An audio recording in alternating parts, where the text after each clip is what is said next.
शक्ति स्वरूपा बेटियों का गायत्री शक्तिपीठ के इस दिव्य प्रांगण में हार्दिक अभिनंदन है, स्वागत है और वंदन है। आप इस चित्रकूट के पावन धरती पर जहां भगवान श्री राम ने संकल्प किया था, क्या संकल्प किया था? निश्चलहीन करहुमहि भुज उठाई प्रण की। भुजों उठा करके इसी यौवन अवस्था में आए थे। 21 वर्ष की आयु थी भगवान की। यौवन काल में ही चित्रकूट में आए और यहाँ की दयनीय अवस्था को देख करके, ऋषि मुनि संतों की दयनीय अवस्था को देख करके उनके मन में आया कि हम इसे कैसे बदले, और बदलने के लिए एक संकल्प किया। एक साधारण दशरथ नंदन राम से उन्होंने ब्रह्मांड गाए भगवान राम तक की यात्रा सफल की थी और इसी चित्रकूट की भूमि से उनका संकल्प फलित हुआ था और भगवान हुए। आप भी सौभाग्यशाली हैं, इस पावन धरती पर चित्रकूट की आप आए हैं। तीर्थ यात्रा तो है, आपका शिविर तो अपने जगह पर है, लेकिन यदि अपने जीवन की गरिमा को समझ करके आप यहाँ से जा सकेंगी तो निश्चित रूप से बड़ा कल्याण है। आपकी गरिमा क्या है? आप देखिए, परम पूज्य गुरुदेव पंडित श्री राम शर्मा आचार्य जी, जिन्होंने अखिल विश्व गायत्री परिवार की स्थापना किया। संपूर्ण दुनिया में आज 25 करोड़ से अधिक लोग काम कर रहे हैं। सभी वर्ग के, सभी आयु के, सभी जाति, सभी धर्म संप्रदाय के लोग हैं। ऐसा व्यापक संगठन खड़ा करने वाले युग ऋषि ने कहा कि 21वीं सदी जो होने वाली है वो नारी सदी होगी। 21वीं सदी, ये सदी जो है ये नारी सदी है। और दूसरा, महर्षि अरविंद ने भी कहा ये मदर सेंचुरी है। और भी तमाम लोगों की भविष्यवाणियां हैं। और आज आप देख भी सकते हो कि हमारे समाज में सबसे छोटे पायदान पे खड़े हुए, जहाँ जिसे दलित माना जाता रहा होगा, वहाँ की एक महिला आज हमारे देश की राष्ट्रपति है। दोनों दिशाओं में देखिए, एक महिला राष्ट्रपति है, महिला के हाथ में बागडोर है। 21वीं सदी नारी सदी की ओर जा रही है, नहीं जा रही। अब ऐसे में हमारा कर्तव्य क्या होगा? जैसे राम जी का संकल्प आया था, राम जी का कर्तव्य हुआ था, ऐसे हमारे भी कर्तव्य है। और क्या कर्तव्य हमारे? आज सबसे पहली बात है कि हमको ये अनुभव करना है कि हमारे कर्तव्य क्या है। 21वीं सदी नारी सदी होगी तो नारी का उत्तरदायित्व क्या है? नारी को देवी माना। किसी पुरुष के आगे देवता से नहीं लगता, लेकिन नारी के आगे देवी लगता है। क्योंकि कुछ गुण मूलभूत पुरुष में होते हैं और कुछ मूलभूत गुण महिलाओं में होते हैं, स्वाभाविक होते हैं। तो स्त्रियों में या मानसिक स्त्रियों में क्या गुण होते हैं? दया, संवेदना, ममता, परोपकार की भावना, सेवा की भावना, सहनशीलता। विभिन्न परिस्थितियों में रह करके भी नारी अपने को एडजस्ट करती, सहनशीलता इतनी अधिक होती है। और यही देवी गुण उसे देवी बनाते हैं और पुरुष से पृथक करते हैं। प्रकृति का सर्वोत्तम उपहार है इस सृष्टि का जो परमात्मा ने दिया है।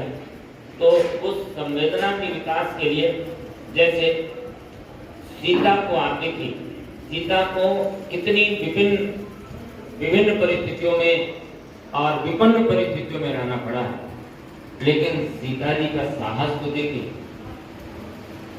एक जब पत्नी के रूप में रहती हैं तो राम जी का कैसे साथ निभाया उन्होंने, और जब माँ के रूप में रहती हैं कितनी कठिन परीक्षाएं हुई, और वन में उनको वनवास फिर से हुआ और संतान को उन्होंने ऐसा गढ़ करके दिया, लव और कुश को, जो राम जी को भी चुनौती दे सकने की स्थिति में आए। माने जिस सेना को रावण जैसे सेना को पराजित करने वाले राम की सेना भी लव और कुश से पराजित हुई थी। इतना सब साहस किसने पैदा किया था? एक नारी ने किया था, एक माँ ने किया था।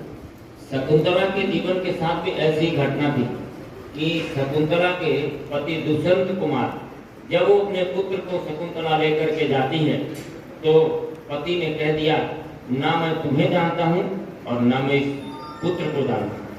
और इस परिस्थिति में वो चाहती तो घर में वापस जाती, अपने माता पिता के घर में, पर अपने माता पिता के घर में वापस नहीं गई और वन में रह करके ऐसा निर्माण किया उस बेटे का जिसने शेर के दांत गिनना शुरू कर दिया, ऐसा साहस पैदा किया और ऐसा बेटा बनाया, चक्रवर्ती सम्राट बनाया, भरत जिनके नाम पर ये भारत कहा जाता है। और ऐसा साहसी चरित्र निर्माण किसने किया? माँ ने किया। ऐसे हमारी जो भी मातृशक्तियां हैं, जब भी अपने व्यक्तित्व की गरिमा को समझ लेंगी तो इस दुनिया को बदल देना तो सदा ही नारी के अधिकार में रहा है और इसीलिए नारी को देवी कहा गया। आप देखिए हमारे समाज में सर्वत्र नारी की पूजा हो रही है, व्यवहार में चाहे जो भी हो रहा हो, पर सर्वत्र नारी की पूजा हो रही है। नवरात्रि में हम नवदुर्गा में देवियों की पूजा करते हैं और ज्ञान की देवी के रूप में जब पूजा करते हैं तो सरस्वती माता की, धन की देवी के रूप में जब पूजा करते हैं तो लक्ष्मी माता को, और जब महाशक्ति समाज में अत्याचार अनाचार बढ़ जाता है उसके निवारण के लिए भी जब किसी शक्ति की उपासना करते हैं तो वो काली या दुर्गा माता के रूप में करते हैं। सद्बुद्धि देवताओं की माता के रूप में, ज्ञान के सर्वोच्च शिखर पर विराजमान सत्ता के रूप में जब उपासना करते हैं तो गायत्री माता के रूप में करते हैं। तो हर जगह नारी के रूप में ही उपासना की गई।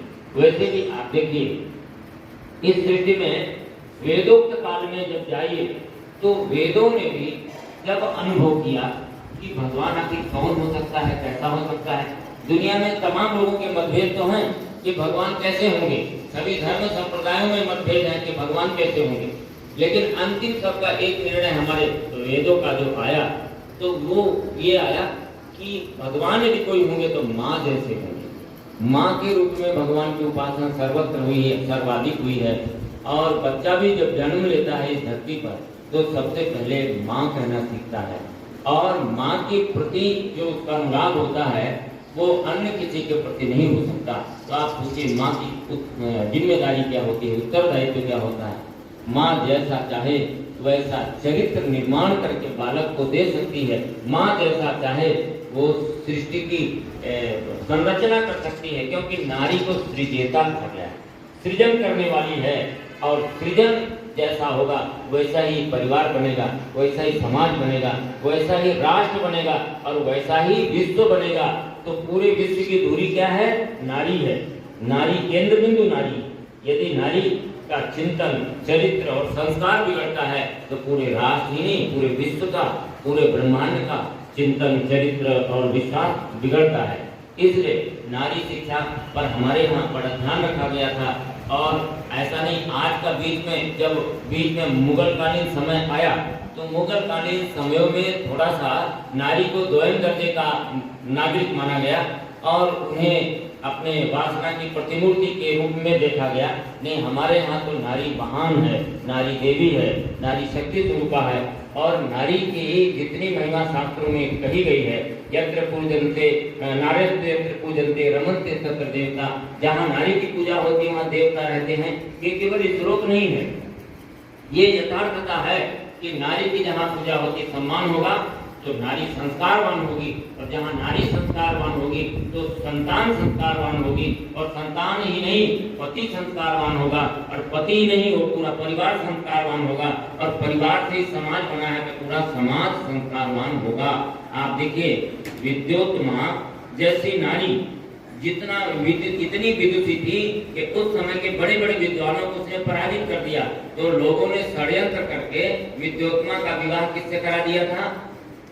कालिदास नाम के एक मूर्ख से करा दिया और कहा कि देख, अब मैं देखता हूँ कि कितनी बड़ी विद्वान है। तो विद्योत्मा ने अपनी विद्वता के आधार पर कालिदास को कैसा बनाया? विश्व का महानतम कवि। कालिदास जैसा विद्वान कोई कवि नहीं हुआ, जो एक पेड़ पर बैठ के जिस डाली को काट रहे थे, उन्हें ये पता नहीं था कि डाली को काटने के साथ मैं गिर जाऊंगा। इतना ज्ञान नहीं था, उसको इतना बड़ा ज्ञानी बनाया जिसका मेघदूत विश्व का सबसे महानतम महाकाव्य बन गया। ऐसा ये नारी ने निर्माण किया। ऐसे गोस्वामी तुलसीदास जी के जीवन में आप देखो, गोस्वामी तुलसीदास जी भी एक साधारण आदमी थे, वो भी अपने बीवी बच्चों तक ही सीमित होते, इससे ज्यादा के नहीं होते। यही काम था, यही मन था, यही भावना थी। लेकिन रत्नावली ने ऐसी फटकार लगाई, ऐसी बात कही कि यदि हमारे शरीर में जैसा प्रेम था, ये प्रेम यदि भगवान से होता तो संसार से आप भवसागर से पार हो गए होते। और तुलसीदास जी ने किसी को जीवन में हृदयंगम किया तो कितने बड़े महान कवि बने। सारी दुनिया में उनकी पूजा हो रही है। रामचरितमानस लिख करके सारे विश्व को आश्चर्यचकित कर दिया उन्होंने। करोड़ों की प्रतियां बिकती है। ये निर्माण किसने किया था? पतियों का भी निर्माण नारी ने ही किया था। संतान का निर्माण किसने किया था? लव कुश किसने पैदा किया था? नारी ने किया था। और भरत जैसा चक्रवर्ती सम्राट किसने दिया था? नारी ने दिया था। और विषम परिस्थितियों में दिया। रानी मदालसा का तो ये चिंतन था।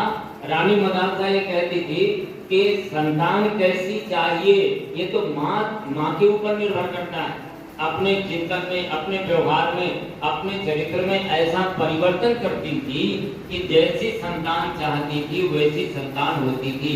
राजा चाहिए कि सन्यासी चाहिए कि योद्धा चाहिए, किस प्रकार का चाहिए, ये पूरा विज्ञान है। आजकल तो अपने गायत्री परिवार के द्वारा संपूर्ण दुनिया में आओ गढ़े संस्कारवान पीढ़ी, आओ गढ़े संस्कारवान पीढ़ी के नाम पर एक ऐप चलाते हैं। पूरी दुनिया में करोड़ों की संख्या में लोग जुड़े हैं उसमें साइंटिस्ट भी हैं, उसमें डॉक्टर भी हैं, उसमें आध्यात्मवेत्ता भी हैं, उसमें साइकोलॉजिस्ट भी हैं। सब अपने विचार देते हैं किस प्रकार से संतान को महान बनाया जाए। तो माँ के गर्भ से वो काम शुरू होता है।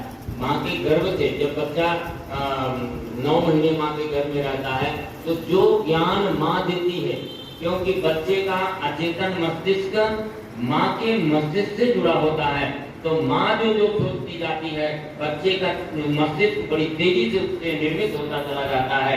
और जैसी मिट्टी होती है वैसा ही तो उसमें फसल पैदा होगी कि नहीं। अब ये कोई चाहे कि चित्रकूट में भूसावल का हम केला पैदा कर दें तो भूसावल का केला तो होगा, लेकिन भूसावल का केला नहीं होगा। संतरा हम यहाँ चाहें तो संतरा तो पैदा कर देंगे, लेकिन नागपुर का संतरा नहीं होगा। वो तो भूमि का असल होता है। तो माता भूमि, माता को भूमि कहा गया है। माँ के संस्कार का प्रभाव ही शिशु में होता है। माँ का ही किया हुआ निर्माण शिशु के अंदर होता है। ये वैज्ञानिक भी है, आध्यात्मिक भी है, और हमारे इतिहास में सदा से ही ये प्रतिष्ठित रहा है। यही संस्कार हमारी बहनों के अंदर जिस दिन आएगा तो उस दिन भारत जैसे विश्व गुरु था, सारी दुनिया के लोग यहाँ ज्ञान प्राप्त करने के लिए आते थे और यहाँ से ज्ञान प्राप्त करके सारी दुनिया में फैलाते थे। इसलिए विश्व गुरु था और फिर से भारत विश्व गुरु होगा।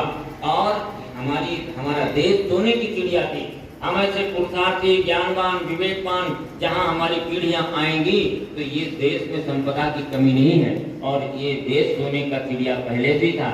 आर्यन ने भी कहा दूध की नदियां बहती थी। और जो हमारे नवीन शिक्षा पद्धति लाड में काले ने भी अपने गजट में वहां पर कहा था कि हमारी यूरोप में जितनी संपदा है वो अकेले भारत के सूरत में है। ऐसे संपदावान हम सोने की चिड़िया थे, लेकिन हमारे संस्कृत को तोड़ा। इन सब का आधार क्या था? हमारा चरित्र था, हमारा संस्कार था। और हमारे संस्कारों का आधार क्या था? यज्ञ और गायत्री था। यज्ञ और गायत्री, यज्ञ पिता, गायत्री माता, भारतीय संस्कृत के हैं निर्माता। जहाँ हम गायत्री मंत्र जपते थे, गायत्री मंत्र इतना पावरफुल मंत्र है कि आप एक माला भी रोज जपो तो आपके विचार देवताओं जैसा हो जाएगा। आपके अंदर अतीन्द्रिय क्षमताएं जग जाएंगी। आपके अंदर ऐसी सद्गुण और विशेषताएं पैदा हो जाएंगी कि आप महान से महानतम हो जाओगे। जो हम कथाएं दुनिया में सुना रहे हैं वो आपके जीवन से निर्मित होने लगेगा। लोग आपकी कथाएं सुनाएंगे, ऐसा चरित्र आपका निर्मित हो जाएगा। गायत्री महामंत्र की विशेषता है। तो उस गायत्री मंत्र को प्रतिबंधित कर दिया। लोगों ने कहा महिला नहीं जप सकती है, पुरुष नहीं, पता नहीं किस जाति का आदमी नहीं जप सकता, उस जाति का आदमी नहीं जप सकता। ये प्रतिबंध क्यों लगाया? क्योंकि सबको लाभ न मिल सके। बीच का स्वार्थ का जो युग आया, विदेशी संस्कृतियों का युग आया, 2000 वर्ष तक हमारे गुलामी का युग आया, उस बीच में हमारी संस्कृति को तोड़ने का भरपूर प्रयत्न किया। और हम कहाँ हो गए कि हम गायत्री मंत्र से पूरी तरह से मुक्त जैसे हो गए। कहा के ब्राह्मण जपेंगे तो ब्राह्मण भी देख लो 1% भी ब्राह्मण भी गायत्री मंत्र जपना बंद कर दिए। तो पूरे हमारे देश से गायत्री मंत्र चला गया और हम फिर से परतंत्र हो गए, गरीब हो गए और हम विश्वगुरु क्या अनाथ जैसे हो गए। आज फिर से गायत्री महामंत्र के इस 100 वर्षों में सारी दुनिया में एक आदमी को गायत्री महामंत्र का जप कराने की संस्कृति विकसित किया। दूसरा आधार हमारा था यज्ञ था। यज्ञ से वातावरण सुधरता था, हमारा मन सुधरता था, हमारा जीवन सुधरता था, हमारी भावनाएं बदलती थी। उसको भी नष्ट कर दिया। ऐसी परंपराएं आई, उसमें पोंगापंथी मान्यताओं ने उसका स्वरूप घेर लिया, उसमें पशु बलि होने लगी, तमाम प्रकार के ऐसे काम होने लगे जिससे यज्ञ भी हमारा प्रभावित हुआ। जो भगवान बुद्ध को आना पड़ा और भगवान बुद्ध ने उसका विरोध किया कि यज्ञ में पशु बलि नहीं होनी चाहिए और बाद में यज्ञ ही बंद हो गया, जबकि उन्होंने सुधार किया था।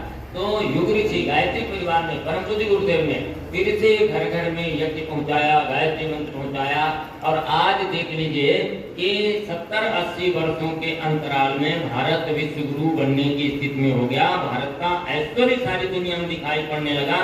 भारत जहाँ सफेरों का, भिखारियों का देश माना जाता था, आज भारत को लोग सम्मान की दृष्टि से देखने लगे हैं। तो यज्ञ और गायत्री हमारे जीवन का आधार होना चाहिए। आपको बच्चों ऐसा लगता होगा कि कहाँ ये ज्ञान की बातें हमको समझा रहे हैं, ये आपके जीवन और आपके चरित्र के लिए आवश्यक है। यदि आप करोगे तो आपका व्यक्तिगत जीवन सुधरेगा और आपका नहीं, आप तो 3 पीढ़ियों की अधिकारिणी हो। अपने माता पिता का गौरव ऊंचा करोगी और अपने ससुराल का गौरव ऊंचा करोगी और साथ में अपने संतान को इतना ऊंचे उठा सकोगी जिससे आपको लोग याद कर सकेंगे। आज सबकी शिकायत यही है, बच्चे अच्छे नहीं हो रहे हैं, बच्चे बात नहीं मानते हैं। क्यों नहीं मानते हैं? क्योंकि संस्कार नहीं मिल पाए उनको। उसमें दोषी तो हमारे माता पिता, बड़े लोग ही तो हैं। तो आप भी कभी बड़े होगे और आपका भी उत्तरदायित्व आने वाला है। उस उत्तरदायित्व के निर्वहन करने की पृष्ठभूमि आपके जीवन में खड़ी हो जाए तो आप राष्ट्र के लिए नहीं, अपने परिवार और समाज के लिए भी गौरव का विषय बन सकते हो। आज ये बात है, यहाँ से लेकर के आप जा सकें तो आपका बड़ा सौभाग्य होगा। आप देखिए, गायत्री मंत्र वैज्ञानिक मंत्र। हमारे शरीर में 24 उपत्तिकाएं हैं, 24 नस नाड़ियां महत्वपूर्ण हैं। 3 महत्वपूर्ण नाड़ियां हैं, कीड़ा, पिंगला और सुषुम्ना, और इनको यदि जगाया जा सके तो हमारे अंदर बहुत सारी शक्तियां पैदा हो जाएंगी। जैसे मंत्र का प्रभाव क्या होता है कि आप देखो, पुल पे एक साथ कदम डाल करके चलें तो पुल टूटने का खतरा रहता है। ये क्या है? वाइब्रेशन, रेजोनेंस, अनुनादी कंपन पैदा होता है। ऐसे ही जब मंत्र जपते हैं तो हमारे शरीर के अंदर ऐसे रेजोनेंस पैदा होते हैं, अनुनाद पैदा होते हैं, जिसके कारण से हमारे छिपी हुई जो शक्तियां हैं वो सब जग जाती हैं और हम नर से नारायण बन जाते हैं। राम जी के अंदर पहले ही वो शक्तियां खुली थी, उनको 11.5 वर्ष तक चित्रकूट में रह के तपस्या करनी पड़ी और जगाना पड़ा, तब वो इतने बड़े बन गए। तो आप भी चित्रकूट में आई हैं सब कोई, तो निश्चित रूप से सौभाग्य है। और गायत्री शक्तिपीठ में आपको आने का अवसर मिला है। बालीचंद्र ऋषियों की तपस्थली है। युग ऋषि परम पूज्य गुरुदेव पंडित श्री राम शर्मा आचार्य जी ने यहाँ पर प्राण प्रतिष्ठा जगदम्बा गायत्री की है। दिव्य ज्योति का अवतरण हुआ था जब शक्तिपीठ की स्थापना हुई। तो ये बिल्कुल सिद्ध जगह है। 40 वर्षों से यज्ञ होता है। यहाँ 10 मिनट रुकना, 10 मिनट कुछ सुनना निश्चित आपके जीवन को बदल के रख देगा। तो अब आप ये बताइए, हमने जो आपसे निवेदन किया कि आज से अपने जीवन को ठीक करने के लिए और समाज को कल्याणकारी दिशा में ले जाने के लिए, और 21वीं सदी में नारी सदी है तो नारी की जो महत्वपूर्ण भूमिका है उसका निर्वहन करने के लिए हमारी जो बेटियां हैं, बैठी हैं, इनसे निवेदन केवल एक है कि आज से 1 माला गायत्री महामंत्र का जप करेंगी। बताइए कितने बहनें करेंगी हमारी? जरा हाथ उठाइए। गायत्री महामंत्र। बहुत बहुत धन्यवाद। देखो, सभी हमारे बेटियों को समझ में आया है और यदि आप करोगी तो निश्चित अपने कुल की गौरव बनोगी, हमारे देश की गौरव बनोगी, अपने गांव, अपने क्षेत्र की गौरव बनोगी, अपने पीढ़ियों को कुछ दे सकने के लिए बहुत आप लाभान्वित हो सकेंगे। एक संस्कार का गीत हो जाएगा और